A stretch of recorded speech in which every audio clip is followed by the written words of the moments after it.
All right, everybody. Welcome back to another episode of Difficult Conversations by Supply the Why. A lot of you have been asking, and they're back. By popular demand, we have Dr. Obed Magni and Mike Powell. So let's go ahead and get them up. Gentlemen. How's it going? Long time no see. Hey, it's been a while. Obed, what's been new with you, man? What's been going on? What hasn't been going on?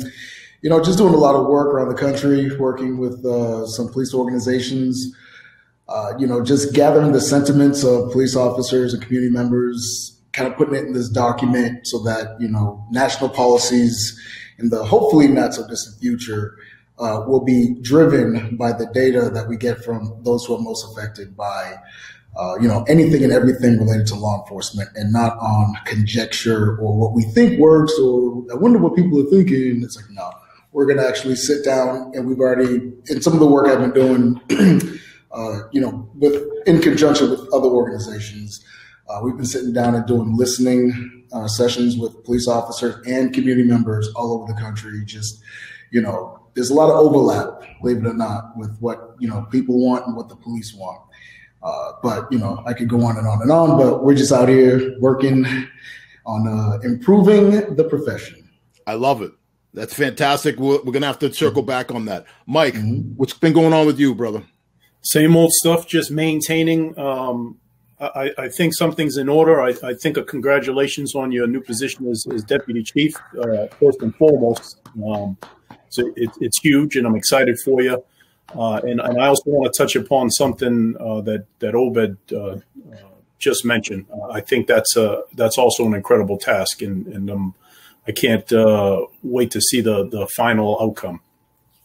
Well, first of all, thank you. I appreciate you giving me a little shout out there for that. It's something that I've been working hard towards, and I've, with people like yourselves in my life and some of the other people I've met, especially over the past year and change, you've really lit a fire under me, and you've really inspired me to reach for heights greater than I thought were possible. And this is certainly part of that. I'm looking forward to the task. There's a lot of great folks over there, and I know we're gonna work together, and we're gonna try to make the department the best it can possibly be. So I'm excited about what's ahead. Fantastic. Well, you got friends at Malden PD, so anything you need. All right. You already know you got support on the West Coast. So Yo, I can't wait to get out there one of these days and enjoy some of that West Coast weather. I can tell you that much. Yeah. All right, fellas. So before we get any deeper in this, a couple acknowledgments. First, I want to acknowledge all the people, all the lives, all the families that were adversely affected by the events of 9/11 20 years ago. It's crazy to me that it's been that long, but it's time flies, and I just want to acknowledge all the people and all the families that were ruined forever as a result of that madness. Secondly, I also want to acknowledge a former coworker of mine, a friend, a guy. We don't speak very often, but a guy who really just went out of his way to make me feel at home when I transferred to Manchester, New Hampshire PD. To Tom Ouellette and family, I don't know what to say. We love you and we support you. And tomorrow we're gonna be pumping out your GoFundMe links. Poor Tom was in a car accident with a couple of his kids, and he lost. His two sons lost their lives in that accident. I can't think of anything crueler for a parent to have to go through than to outlive your children. And like I said, he's just one great man, and I just feel for him, and I just felt the need to shout out the Ouellette family and let you know again we're with you, and we support you, and we're gonna do what we can to try to take even just a little bit of the pressure off from this situation. All right. And finally, I would also like to shout out all of our female law enforcement partners. Today's your day. Today's National Police Woman Day. So for all of you, all the great women that have been on the show, the Bisa Frenches, the Joni Reddicks, the Roseanne Ritchell, and so many more, and all of the women that I've worked with over the years. There's way too many to mention all of you.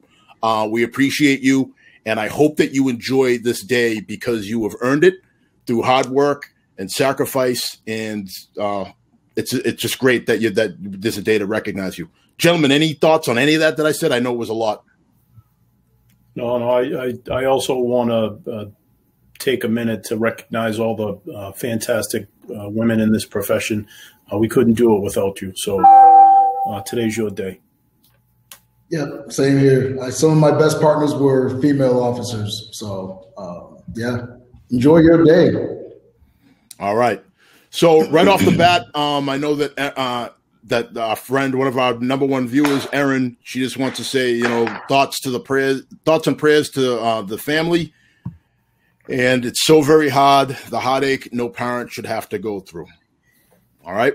So, gentlemen, let's get into it. 9/11, 20 years ago. So I'm going to start with you, Obed. I'm going to talk about where you were in your life and what do you remember about that day? From the outset, you talked about how it was 20 years ago. And, yes, and you guys know I'm a big college football fan. And, I'm watching sports yesterday and I'm hearing 20 years. I'm like, there's no way it was 20 years. This was last week. There's no way there are adult children that are walking the earth today that weren't alive when that took place.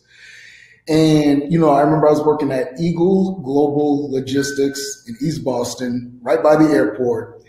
And, I'm watching this on TV and it was like so surreal. Like it wasn't real. It was like, this is like a movie, right? That feeling of you have no words.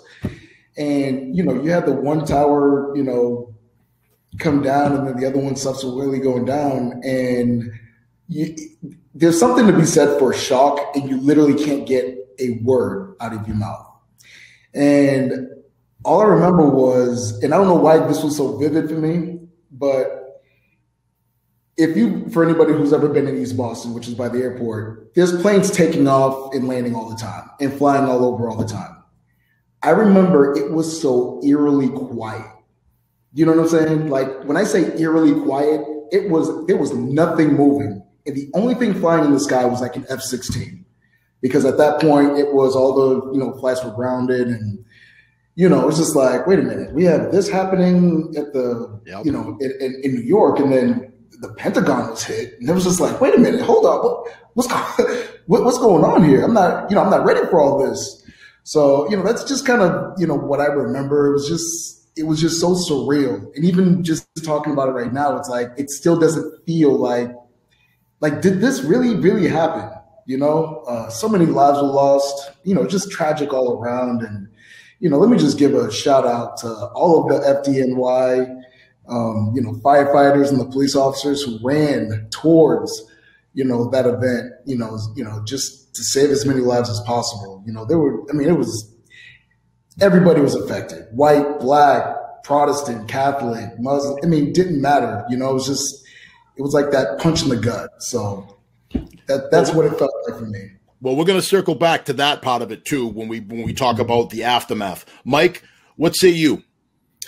Yeah, no, I think Obed hit a lot upon some of the emotions that I was feeling as well. It certainly felt surreal, and I felt this sense of helplessness, particularly as a service member, when you see something like that impacting the place, the country you're from. It mixed up a lot of emotions. Really boil up, and like I said, I felt this feeling, this helpless. Just felt helpless being in a different part of the world and seeing the traumatic events unfold. I was at a loss for words, and like I said, it didn't feel real at that moment. Well, let me echo your sentiments there. So I was 25 when all that happened, and that was before I was in law enforcement. I was doing door-to-door business sales for straight commission, to give you an idea of how I was living. All right. So I was just starting out my sales day. I was in the downtown Boston, Chinatown area, somewhere in there, in those streets.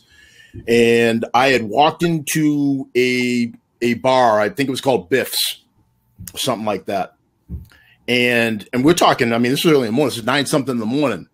And I walk in and I see all these people of different races, like working people, like construction type cats and all that, huddled around the bar. And I'm sitting to myself, I'm like, first of all, it's quiet in here. Why is like nobody's talking nothing? Second of all, I'm like, it's kind of early for all these people that are dressed in work here to be in a bar, huddled around this TV. So I go up to see what's going on, and you see the news about the towers. And now I'm one of these guys. I'm sitting there quiet, glued to this TV, watching what's going on. And then when it was discussed that the planes had taken off from Boston, downtown Boston turned into it was a madhouse. You see people, it was like something out of a movie. You're seeing people pouring out of buildings, trying to like just running around crazy. People are screaming. There's just a state of utter panic. And everybody's trying to get onto the subway, to get out of the city, because nobody knew what was going to happen next. Mm-hmm. And it was just I'll never forget that feeling of panic and wondering, like, are we at war? Are we being attacked? Like not knowing what was going on was crazy for me. And I just remember, like Obed alluded to earlier, the days, weeks, months afterwards where the silence was deafening. You didn't see any planes in the sky, unless they were military. You didn't see, like, people weren't traveling. People were, I don't know. It was strange. That's the bad side. The good side is, and I'm going to ask you guys about this, talk about the unity that came as a result of that. I thought that was, I mean, we can't experience beauty without ugly, right? Obviously, that event was ugly, but the beauty of the unity that came afterwards was something that I'll also never forget. So, Mike, can you talk a little bit about that, about your view of the unity that came? From my experience and what I remember, the beauty that came out of that for me is that American spirit of everybody coming together at that moment and wanting to help. And I mean, you're talking about folks flooding into New York at that particular time just to give aid. And to help out in any way they could, and that was the beautiful thing to me, seeing and hearing those stories. People consoling strangers, strangers hugging strangers. I mean, that part of that ugly period was the beauty for me, and it even goes, once you start hearing the stories about the 4 planes and at each impact, and then you hear about that 4th plane, where the folks on that 4th plane really came together and saved some lives. I mean, it cost them their lives, but I would say that their heroic actions in overtaking that plane and the terrorists on that plane, I mean, they saved a lot of lives, and it could have been a lot worse. So that's the beautiful stuff that I take from this tragedy. 100%. Obed, you want to jump in on this? You know what, man, Mike, I don't know that I could have said that any better. When we talk about heroes, we talk about, firefighters, police officers, right? We expect, people in the military to be in that category. But the heroes on that flight that, went down in Pennsylvania, these were regular, ordinary citizens who said, you know what? We're going to do what we're going to do to save lives and to right this ship, or, do what we can to, not play victim, but play superhero. And that's what those people did. Yep. And the stories afterwards, right? So you would hear about, somebody who may have been a stockbroker in this one building, or somebody who was a carpenter, over here. And, it was like as if you were talking about everybody who was playing for a particular team. And I know that, Dean and I played, football in the past at UMass Boston. Shout out Beacons. But you know what I'm saying? It's like when you talk about this country, and, you know, the different backgrounds. It didn't matter what color you were or your socioeconomic, you know, situations or anything like that. Everybody had one mind, one voice, you know, and that was, I mean, I wish we had more of that today. We desperately need more of that today. Mm-hmm. And I don't know that I've ever seen a country so unified than, you know, 20 years ago when that incident took place. So, you know, that's what took place, you know, but the stories of ordinary folks who are heroes, and super ordinary heroes, I should say. So, well, let me ask you this. All right. So speaking of, we'll stay on the unity front for a little bit. You know, when I have this conversation about 9/11, that is what always comes up, especially when I talk to other first responders like us. And everybody longs for those days again. But I have to ask, what would it take in order to get that kind of unity again? It seems like in order to get that kind of unity, you need some sort of hella catastrophic event to take place. So is that what it's going to take? Because I don't know. I don't know if I'm optimistic that we'll ever have that kind of unity again. It seems like it's almost fashionable for people to be at each other's throats and be at odds with one another. Thus, why this Supply the Y started in the first place. So, Obed, I'll stay with you. What are your thoughts on that? What would it take in order to get that kind of trust and brotherhood and sisterhood back? Yeah, so there's a lot of exit ramps for that answer. You know, one of them, like yeah, you know, hey, I came up with that all on my own. Okay, talk to me about exit ramps, Obed. Well, so you've got one exit ramp, for example, right? Politically, you can go back a couple of decades. We were already becoming more and more fractured, right? And then when you talk about, you know, different laws and everybody thinking more of themselves and money becoming more influential in politics, there really isn't, in many respects, an incentive to be more compromising with people who you don't agree with. So there's one avenue. You've got the other avenue of, again, when we're talking about people and everything becoming more polarizing, at the end of the day, we're all people, right? It doesn't matter. Again, you peel back the skin, we're all bleeding underneath. We all got bones and that kind of stuff. But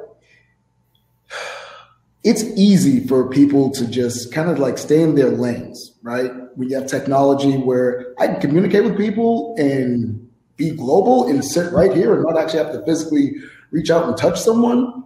You know what? If I'm an introvert, I think I'm okay with this. So that's another exit ramp, right? Where technology, this world is getting smaller and there aren't as many people interacting with other people and getting to understand them. And I think you actually mentioned something, Chief, in a previous episode specifically, where you talked about this.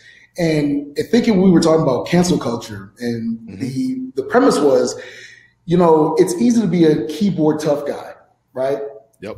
But when you have to talk to somebody in real life, that emotional intelligence, those interpersonal skills, how do you understand someone? How do you disagree with someone without being disagreeable? That's becoming a lost art. So a lot of these things, that's where I mean by a lot of exit ramps. It's like, there's a lot of inter and intra connectedness as to how we got to this point. I don't know that there was one specific thing or one or two specific things that kind of got us to this point. All right, Obed, let's loop Mike in on this. Mike, jump in on this. And Obed brought up something earlier when he said something like there's not enough incentive in order for people to not be at each other's throats. So touch base upon that, and of course, respond to anything that was said prior. Yeah, I don't know what it's going to take for us, for the country to come together again, like we've seen in the past, and I hope it doesn't take a traumatic event to do that.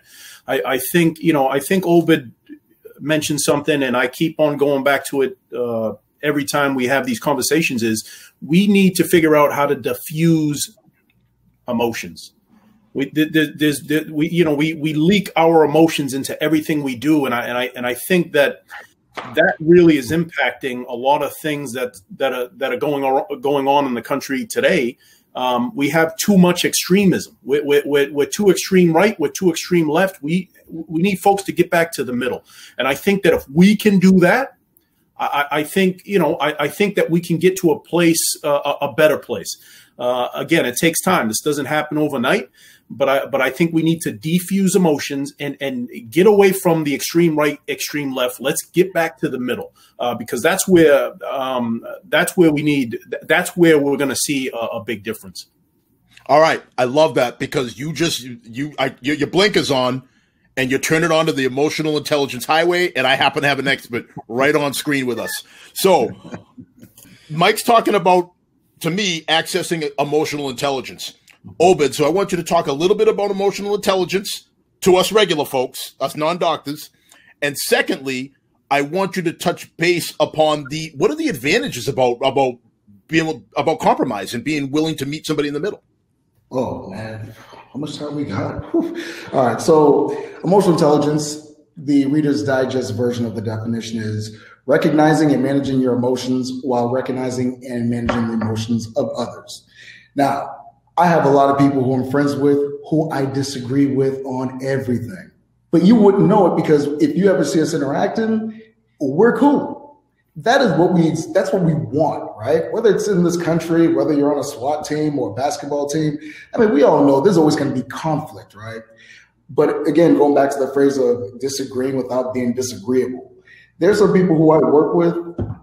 The only thing we agree on is, I don't know, what color mask. Okay, this mask is probably ideal. And then that's it. But when you look at it we'll use law enforcement as an example, right? Officer safety. If you're able to reach people at their level, right, wherever they're at, and you can diffuse them, like Mike was saying, like, okay, they're angry about something, but you recognize the fact that they're not just being angry to be Adam Henry. I don't know if I need to go into the definition of that, but do you know what I'm saying? If you understand that, hey, maybe this person had just lost a loved one and they're just reacting and they don't know how to express themselves, that gives you a better sense of, okay, how I need to approach this person, or you can appreciate where they're coming from, but approaching them from a perspective where, hey, I see you, I understand what you're going through and I'm here to listen. That's going to carry a long ways versus hey, I'm just going to show up and you're going to do what I tell you to do, and so on and so forth. So whether it's managing a conflict in the streets, managing a conflict in the office, managing something with your family, we all know how it is when people get together on Thanksgiving, right? It's how can we, like Mike eloquently so put, meet in the middle and not get sent to one side of the fringe or the other side? Because at the end of the day, it's all going to be in the middle. That's where the compromise, that's where the sweet spot is. All right. I also happen to have an expert in Hey, I See You. Mike, as a community policing expert, Mike, that's your big thing, right? Like, hey, I'm not Sergeant Powell. I'm just call me Mike. Mm-hmm. Now, clearly that is a level of, hey, I see you. So talk about that and how that's worked in your world and how you think other people can adopt some of that. Yeah, no, I think that it's being able to relate to folks, because again, we are from the community. We're from the communities that we serve, so we're no different than anyone else that we happen to find ourselves helping on that particular day at that particular time. So I think getting people to understand that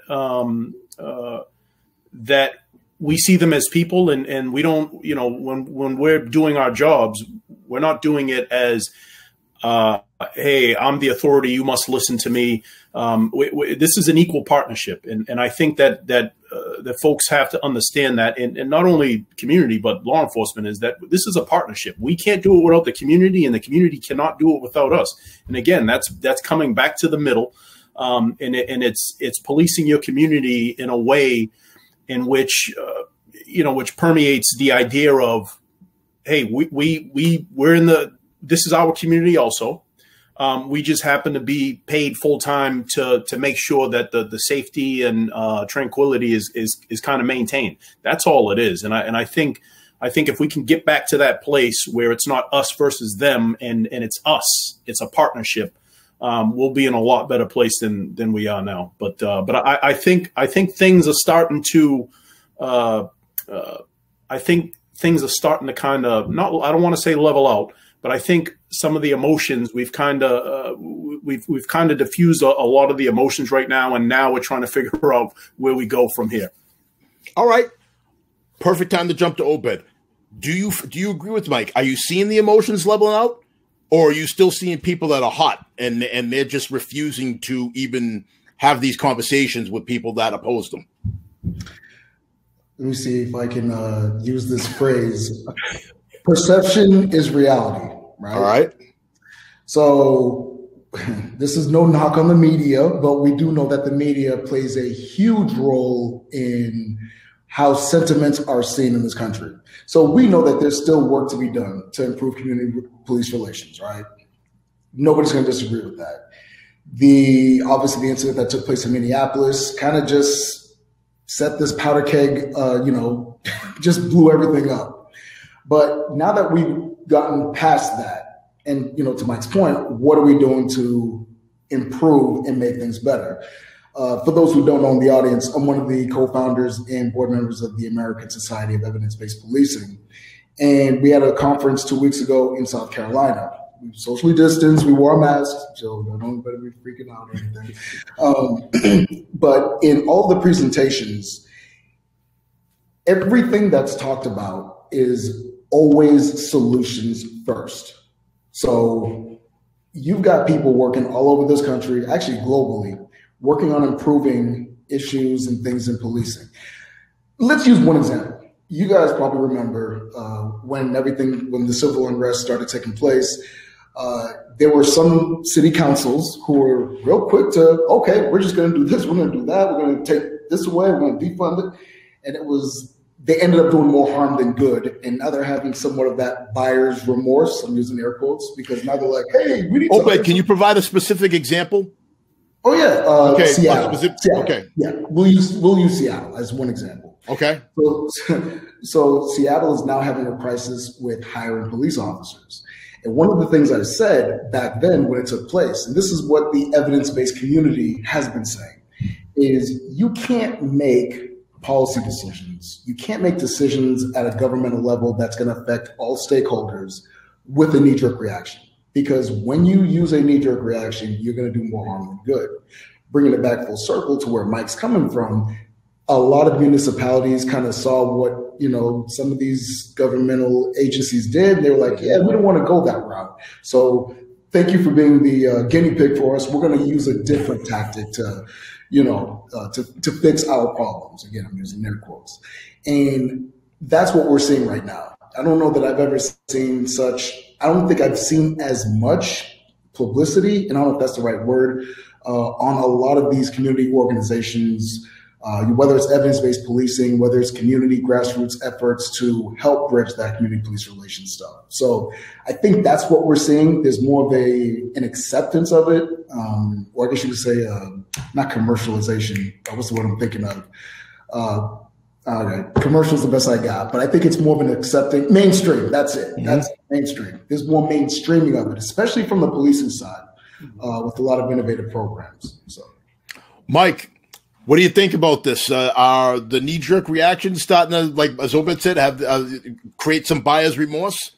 And if so, how can we fix that? Well, I think Obed made a great point. I think folks are starting to see the effect of some of the decisions that were made from all in different parts of the country, and they don't want that for their communities. So I think that, and again, I think some of the decisions were based on not only knee-jerk reactions but extremism. Some of those decisions were extreme, and when you make decisions and they're extreme, they have horrible consequences. And I think that's what we're seeing. That's what folks are seeing across the country. And again, we're not fixed. We're not out of hot water. But I think that what we're focused on more now is what is reasonable for everybody across the board, and not just as a result of these kind of emotionally made decisions that we've seen people making. If Go ahead, Obed. If I could just throw one small, minute thing.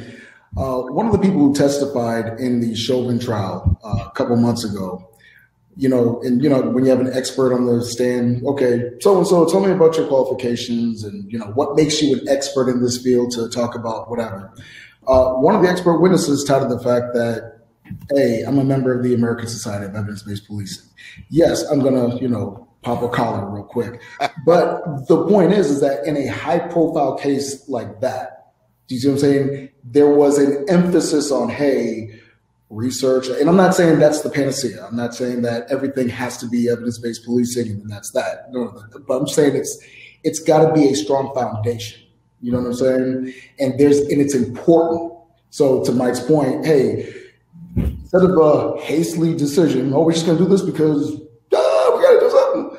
It's like, okay, well, what makes sense? Is there any research or literature that supports it to make sense? If it's never been done before and what we're doing is new, are we inviting researchers and other people to study it to see, hey, as we go forward with this, are we doing more harm than good? Or vice versa, where are we going well? Where's it falling short? That's what the conversation is supposed to sound like. That's what's supposed to take place, taking everything into account and not excluding one group or another group or anything like that. Because that's how we get into this mess in the first place. Mm-hmm. All right. So I'm going to jump in really quick. As far as group exclusion, does that now create yet another issue where, let's face it, I think there's more little fiefdoms and factions now than there's ever been. How do you include everybody? How do you get everybody a seat at the table? At some point, it's like the club. Obed, you and I also, when we played football, what else did we do? We were bouncers, right? Remember, we were bouncers. We bounced at a club.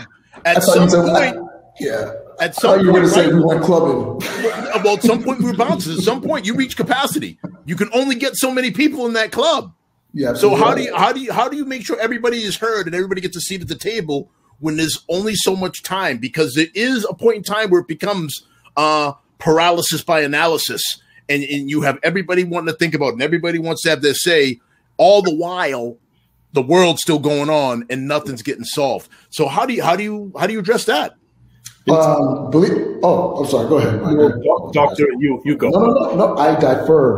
All right, Mike. You go. And so what I was going to suggest, it's really, to me, this is my opinion, it's really simple and easy, right? So we're throwing a lot of titles and a lot of groups, and like you said, it's faction, it's all over the place, and essentially at the end of the day, we all want the same thing. Like we literally all want the same thing, to be treated fairly, all that good stuff, all those good words that we're using. We all want the same thing, and I think that regardless of what group you're in or what the title of your group is, or listen, at the end of the day, we're all fighting for the same thing. So why do we have to continuously throw a title here, a title there, a group there? And I think that if folks can just really think about that, it really is that simple. It really is that simple. So we've talked about that before in the past too. If we broke things down, if we broke life down to the lowest common denominator, right? And we just lived by the rules that we all went by in kindergarten. Treat others fairly. Share when you have the ability to share. Don't put your hands on people. You know what I mean? All these simple rules. I know it sounds crazy, but wouldn't we be better off? Like somewhere along the lines, we went and complicated all these simple rules that we went by, and we started adding all these sometimes why caveats to all these things. Like, share when you can share, except for when it doesn't benefit you, and then it does this, and if it meets your political this or that. So I don't know. I don't know how to fix it and still get everybody heard. I'm not sure it's possible. I was going to say, how do you remember what you did in kindergarten? Because I don't remember anything in kindergarten, man. I'm about to drink some more Ensure or something. I can't be getting this old. But you know what, though? Here's the thing. We're already doing it, right? Chief, you're already modeling that behavior. LT, you're modeling that behavior. There are other people not modifying, they're already showing and already leading in the front. And we got to do more to highlight those people. And I think the advantage, believe it or not, is, with the advancement of social media, It's easy to say, oh man, Chief Jenkins is out here doing what? Oh, we need to find out what's going on out here. Future Chief Powell is he's a community person. So the more we see this, the more it no longer becomes a, anomaly. And that's where I was going with the original word of mainstreaming. Not that we didn't know that people were doing a lot of work in the communities before, but now you could just go on Instagram, Twitter. I don't have a TikTok, but you can go on TikTok and you can see, a lot of the things that's going on. Again, it's just like anything in life, man. It's going to take time and it's not going to happen overnight. It's a marathon, not a sprint. And we want that 100-yard sprint, but this is going to be a 1,500. Mike, do you want to respond? Because I want to hit the chat real quick. I have an interesting comment in the chat that I think we should address. No, sir. All you. All right, let's hit the chat. So Maureen Gibbons, a.k.a. Mrs. Gibbons to me, not Maureen. She is Mrs. Gibbons. That's her first name. Doesn't the media amplify extreme ideology, repetition, point of view, manipulative narrative? So we have talked about this quite a bit. What's the media's role in all this, and how much responsibility should they bear for helping to create some of this division by some of this sky is falling reporting that they do? Obed, you seem to want in. Please let me have this. I have intimate, how shall I say, experiences with this. And I'm going to take this back a decade. So I used to be on our union board back in 2007 to 2010. And this is when the economic collapse, and Mrs. Gibbons, I apologize if it sounds like I'm being long-winded. I'm not. I promise you I'm just setting it up for you. During the economic collapse, obviously the sky was falling, right? And one of the things that was taking place that we've never seen in policing before was the sacred cow pensions and everything else was being taken away and being modified. You had public safety officials being laid off and so on and so forth. Now, we're not saying all of the media. We're just saying in some corners of the media circles, what did you always see, that was going on? Hey, these officers are retiring and making $400,000 in retirement. They're making more retirement than they would. And then and again, I'm just going to speak about California. I'm just talking about California only. So that was a huge narrative that was going on. Now, obviously, that was definitely not the case. And there were some people who were very, very upset and incensed about it. And so one of the lessons was we have to understand the media is a business. And the purpose of all businesses is to make a profit, and it's to make money. And we know that sensationalism, however true or not true, that's what sells.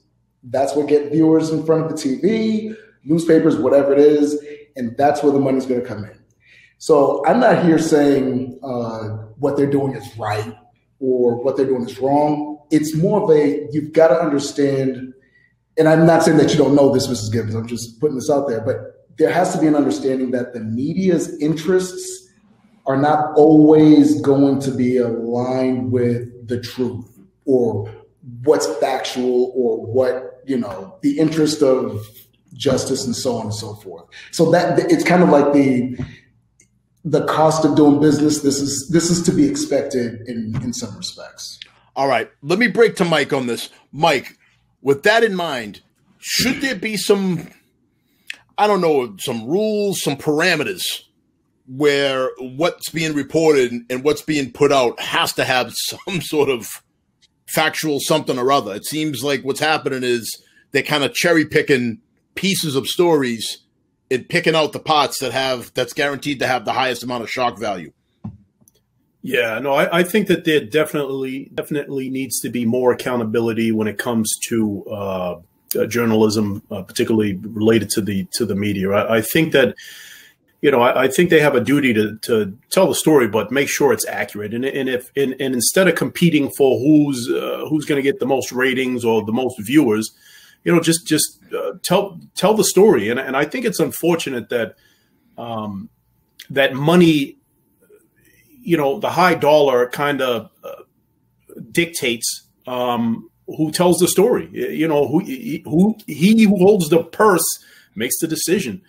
So I think ultimately it's not neutral, because you're always going to have, depending upon what outlet you're looking to for your source of news, you're always going to, folks who control that particular business, their ideologies, their thought process, their feelings, that's coming into the mix. So ultimately, at the end of the day, you may want to tell the story and it's the truth, nothing but the truth. But guess what? You have a boss who thinks otherwise, and so I think that seeps into a lot of the media that we see today, and it's unfortunate, and I think that needs to be addressed, and there should be more accountability. And just to clarify again, this is not all members of the media. We don't here on Difficult Conversations. We don't have blanket statements. All right. So just everybody know this. So, because we all know, I mean, I've actually had a member of the media that was a panelist on one of the shows, and I find him to be very fair and very down the middle and kind of just calling balls and strikes. So it's important that you know that this is not everybody, just like our opinions are our own. Like, like my opinion has nothing to do with my day job. This is my opinion.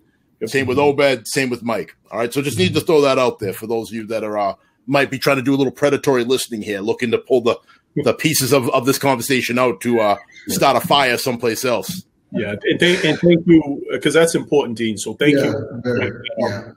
Yeah. And I know some people in the media, and same thing, fair, down the middle. They don't pull no punches or anything like that. It's just unfortunate, just like in policing, right? One or two people, they screw up or they do something bad, and then it just tarnishes everybody else, in the profession. So, yeah, 100%. So at some point, and again, we've talked about this in past shows, and we're going to keep talking about it because it's important.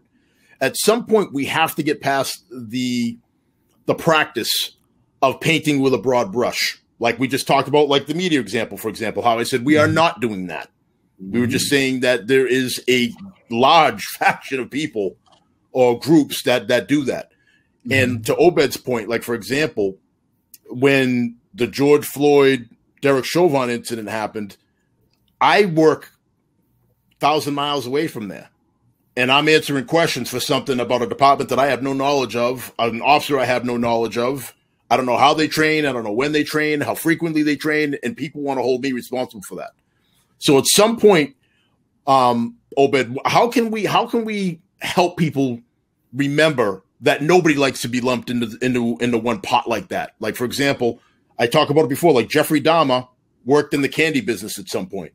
But I guarantee you, everybody that's out there that's watches enjoys a Snickers or a Butterfinger every once in a while. Like, you didn't, you know what I mean? You don't stop eating candy or some M&Ms because one person from one industry has some bad in them. So how do we get people to understand that and see the wisdom of what we're talking about here? So that's a really good question. And this is one of the, I don't want to say the word dilemma. One of the hurdles in policing and improving policing, right? So you've got 18,000 police departments. That's doing 18,000 different things and 18,000 different policies, different training standards. You have some states with post, some states no post. You got states that have decertification processes. You've got, like California, there is no such thing as a decertification process. And unfortunately, when you think about proximity, right?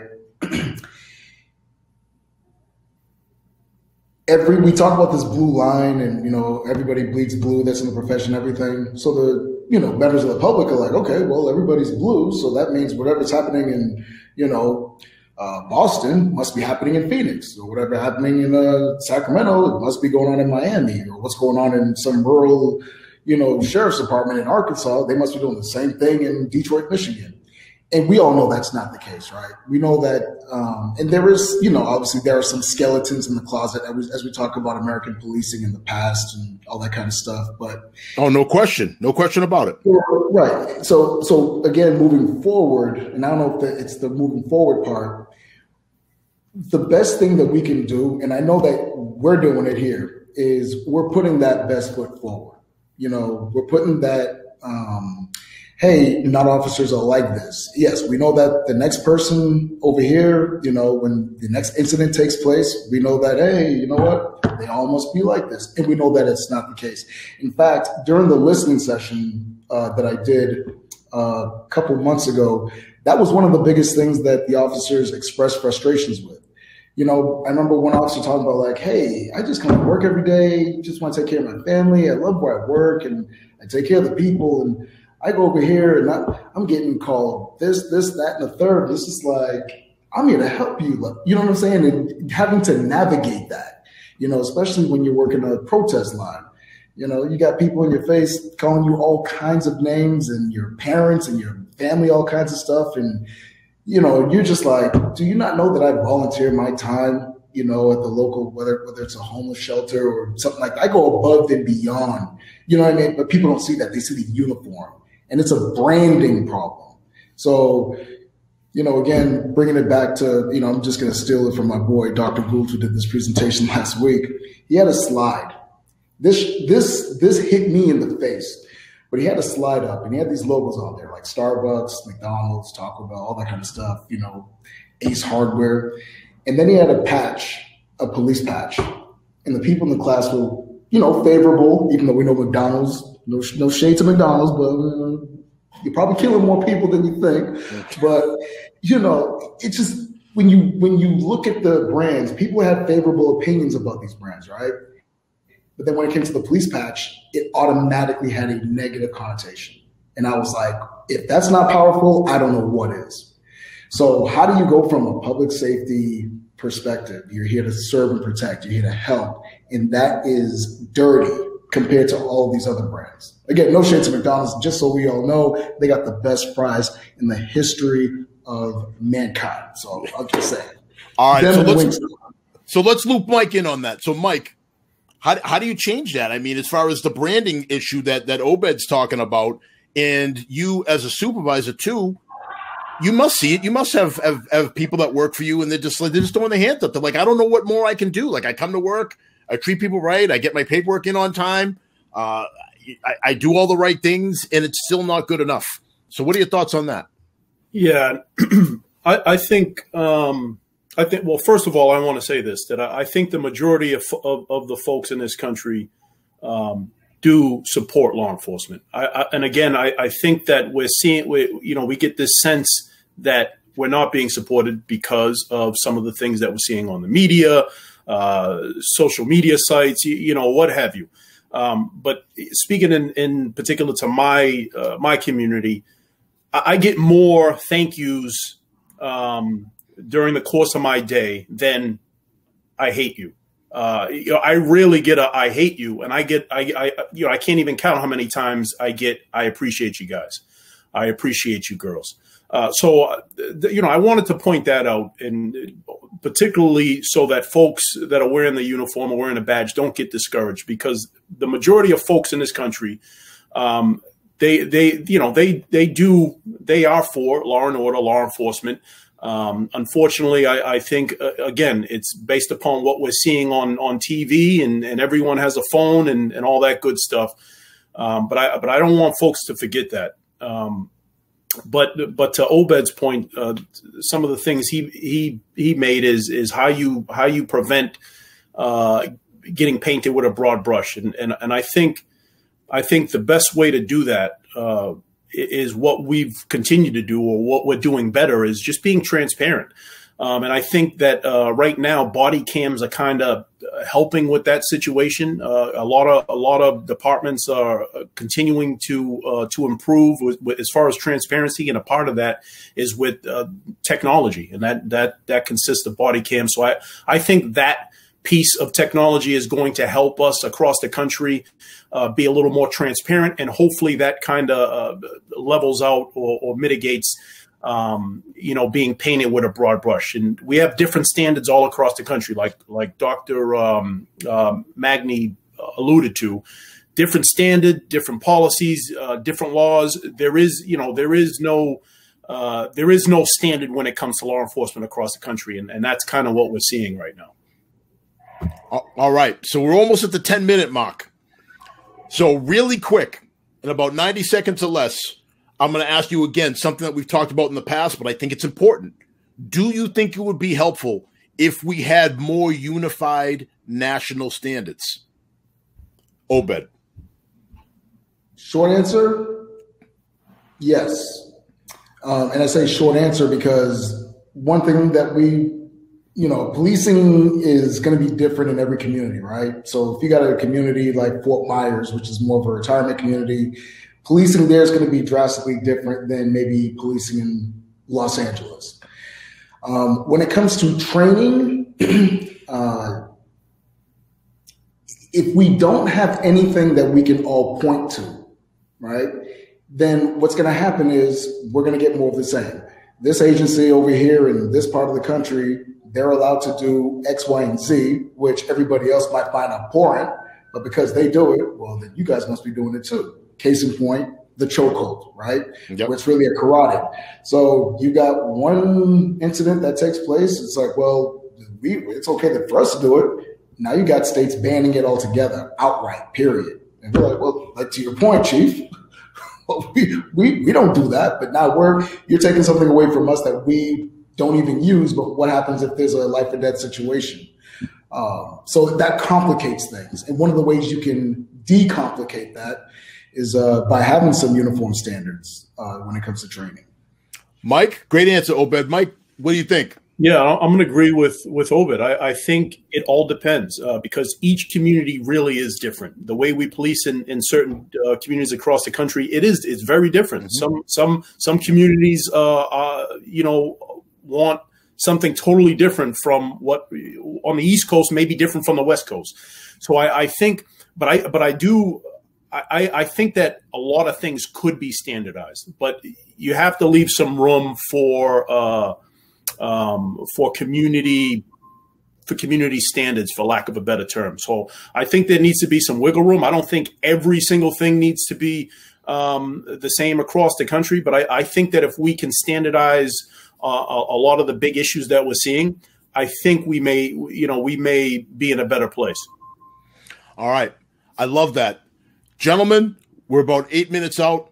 So let's talk about what do we got going on positive? What are our shout outs? So Obed, what are your shout outs? What do you got going positive? And I saw something you posted on Instagram the other day about books you've read. So what are we recommending? What are we reading? All right. So the book that I'm currently reading right now is The New Jim Crow by Michelle Alexander. And this is the updated version. Heavy. It's heavy. I actually have to listen to it as an audiobook in the gym because there's just some things in that book. I'm just like, all right, I got to make sure I throw some weights around because, shout out number one to, Chief Jenkins on his, on his new promotion. Deputy Chief. The chief is. We're gonna still call him Chief. But either way, thank you. I appreciate it, man. Because it's important that men like yourself, men and women, doesn't matter what gender, people whose hearts are in the right place, minds are in the right place, family men. This transcends policing, but we need to see those good role models in those high-profile, positions, so that others can aspire and have something to shoot for. To look forward to, maybe being or even surpassing someday. And so if you're not there, then somebody can't aspire for that. So I just want to give you, Chief, that shout out. Obviously, shout out to all the police women out there. I'm going to be in Nashville this week doing some more listening sessions with some of the community members and police officers there.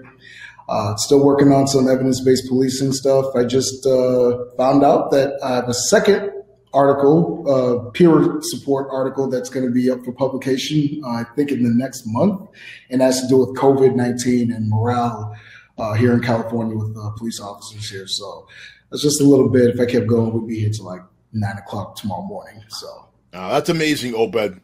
Keep grinding, brother. It's an inspiration to us all. It really is. Thank you, Mike. What's going on with you? Same old stuff with me. I'm just continuing to try to put law enforcement in a positive light. And I, Obed said something that resonated with me. I think it's, I think we need to really focus on putting folks in positions that are just good people. Regardless of whether you're male or female, just good people with good hearts in some of these positions. And again, we'll just continue to get better and better. But my focus has been just to continue to try to put law enforcement in a positive light, bring a different element to our law enforcement, which is the mental health component, trying to incorporate that with law enforcement. And because I don't have to, I'm preaching to the choir, but mental health, I think is a big issue right now. And I think we need to control it a lot better than we have been, and kind of shed some light or shine some light on mental health issue in this country. And that's kind of what my goal is. And I appreciate that. Can you just give us a little piece, Mike, as to how you're looking to accomplish that, if you can discuss any of that? Yeah. So right now we're working with the Elliott Community. It's a family organization. And so we have a clinician that's we're doing a trial on a trial basis. We have a clinician that's riding alongside of uniformed police officers. And so once the scene is made safe, a clinician can go and add their expertise. And again, it's not, the clinician is not to take over our calls. It's just a tool that we're using because, let's face it, we are not as experts in mental health. Law enforcement, we're not experts. So if we can have experts who know a lot more about that field than we do, I think it can only make us better. And so that's what we're doing now, in hopes, at least in Malden, in hopes to add a full-time position, mental health professional to our department. That's outstanding. And this person's going to be available outside of banker's hours? Yeah. So obviously those are some things that there's some decisions that have to be made from folks that are above my pay grade. But that's what we'd like to see. And we have that now. There are hotlines that you can call and for mental health organizations, certain mental health organizations, and they'll come out and assist if they have someone available, or they can do other things in regards to issuing Section 12s or working on Section 35s for some of the folks that we're seeing in need of mental health services and substance abuse services. And really quick, in plain English, Section 12s and Section 35, since you brought them up? Yeah, that's just something, essentially, a police officer, a clinician, a doctor can issue for lack of a better term, a paper warrant to say, hey, listen, this person needs to go into custody, not police custody, but to the hospital. They need to go to the hospital, and it's like a 72-hour. They can be kept on a Section 12 72 hours. Yeah, 72 hours, and Section 35 is a whole different thing. That's you have to petition in front of a judge, and he or she will make the determination of whether this person is a harm to his or herself or the general public. Right, and I believe the 35s are generally substance-based, yes? Yes. Okay. All right. Well, folks, there you have it. We're coming down to it. We got 2 minutes left. This has been another great conversation. This is one that needs to be shared. It needs to be talked about. We're hoping that this discussion we had tonight leads to more discussions, because at the end of the day, if we're not communicating with one another, if we're not trying to hear each other and seek to understand one another, then we can never meet in the middle, like Obed said earlier in the show. So please, if you like these conversations, please subscribe to us, like us on Facebook, LinkedIn. We're on YouTube. Subscribe to our channel. We're on all your favorite podcast channels, and help spread the words, because people need to be part of these conversations, because it is so, so important that we try to do everything we can to get back together. So, gentlemen, thank you so much for taking your time out to come out here and share some of your wisdom with us. Always a pleasure. Thank you. All right. Well, gentlemen, like I said, it's been a pleasure. Folks, we'll see you next week with another great episode. And as always, #supply the why. Good night, everybody.